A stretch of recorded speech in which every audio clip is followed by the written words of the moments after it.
ನಾನು ಮೈಸೂರಿಂದ ನಮ್ಮ ಪೆಟ್ರೋಲ್ ಯೂನಿವರ್ಸಿಟಿಲಿ ಓದ್ತಾ ಇದ್ದೀನಿ. SMC ಕನ್ಸಲ್ಟೆನ್ಸಿ ಬಂದು ಒಳ್ಳೆ ರೀತಿಲಿ ಕನ್ಸಲ್ಟ್ ಮಾಡ್ತಾರೆ. ಮತ್ತೆ ಸೋನೆ ಮ್ಯಾಮ್ ಸ್ಟಾರ್ಟಿಂಗ್ ಇಂದಾನು ನಮ್ನ ಚೇರ್ ಅಪ್ ಮಾಡಿದ್ರು. ಇಲ್ಲ ನಿಮ್ ಕೈಲಿ ಆಗುತ್ತೆ, ಅಡ್ಜಸ್ಟ್ ಆಗುತ್ತೆ, ಏನ್ ತೊಂದ್ರೆ ಆಗಲ್ಲ, ನೀವು ಓದ್ಬೋದು. ನೀವು ನೀಟ್ ಮಾರ್ಕ್ಸ್ ಕಡಿಮೆ ತಂದ್ರೆ ಏನ್ ಡಿಪ್ರೆಷನ್ ಆಗೋದು ಬೇಡ, ನಿಮ್ಗೊಂದು ಆಪರ್ಚುನಿಟಿ ಕೊಟ್ಟಿದ್ದಾರೆ, ಅದನ್ನ ಯೂಸ್ ಮಾಡ್ಕೊಳ್ಳಿ ಅಂತ ಹೇಳಿದ್ರು. ಮತ್ತೆ ಅಲ್ಲಿ ನಾವು ಹೋಗಿ ಹೆಂಗ್ ಸರ್ವೇ ಆಗೋದು, ಅಲ್ಲಿ ವೆದರ್ ಹೆಂಗಿರುತ್ತೋ, ಫುಡ್ ಅಡ್ಜಸ್ಟ್ಮೆಂಟ್, ಮತ್ತೆ ಏನೋ ಏನ್ ಕತೆನೋ ಅಂತ ಅನ್ಕೊಂಡು ಹೋದ್ವು. ಆತರ ಏನೂ ತೊಂದರೆ ಆಗಿಲ್ಲ. ಎಲ್ಲ ಅಡ್ಜಸ್ಟ್ ಆಗಿ first year complete fully successful ಮಾಡ್ಕೊಂಡು ಬಂದಿದೀವಿ.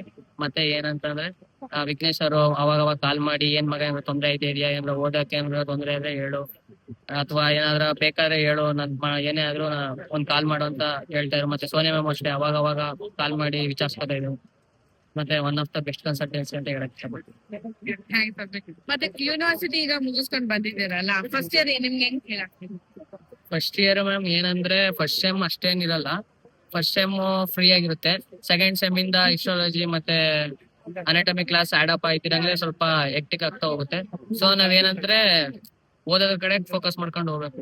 ಎಂಜಾಯ್ಮೆಂಟ್ ಗೆ ಹೋಗ್ಬಿಟ್ಟು ಜಾಸ್ತಿ ಎಷ್ಟ್ ಕೊಡ್ಬೇಕು ಟೈಮ್ ಅಷ್ಟ್ ಕೊಡ್ಬೇಕು.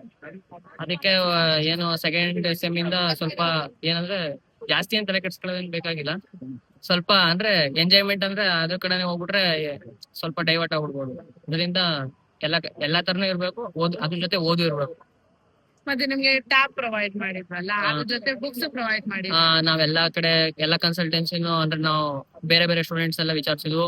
ಬೇರೆ ಕನ್ಸಲ್ಟೆನ್ಸಿ ಎಲ್ಲ ತುಂಬಾ ಫೀಸ್ ತಗೊಂಡಿದ್ದಾರೆ. ನಮ್ ಕನ್ಸಲ್ಟೆನ್ಸಿ ನಮ್ಗೆ ಜಾಕೆಟ್, ಸಾಕ್ಸ್, ಮತ್ತೆ ಗ್ಲೌಸ್, ಟ್ಯಾಬು, ಆಮೇಲೆ ಏಪ್ರಾನ್, ಸೆಥಸ್ಕೋಪ್ ಎಲ್ಲ ಪ್ರೊವೈಡ್ ಮಾಡಿದ್ದಾರೆ.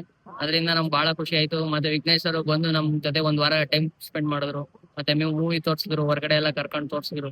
ಮತ್ತೆ ಯಾವ ಕನ್ಸಲ್ಟೆನ್ಸಿಲೂ ಬಂದು ಆತರ ಮಾಡ್ಕೊಟ್ಟಿಲ್ಲ. ಎಲ್ಲಾರ್ನು ವಿಚಾರಿಸಿದಾಗ ನಮ್ಗೆ ಬಹಳ ಖುಷಿ ಆಯ್ತು. ನೋಡ್ರಿ ವಿಘ್ನೇಶ್ ಸರ್ ಈ ತರ ಎಲ್ಲ ಮಾಡ್ಕೊಟ್ಟಿದ್ದಾರೆ ಅಂತ. ಮತ್ತೆ ಸೋನೆ ಮ್ಯಾಮ್ ಕೂಡ ಥ್ಯಾಂಕ್ಸ್.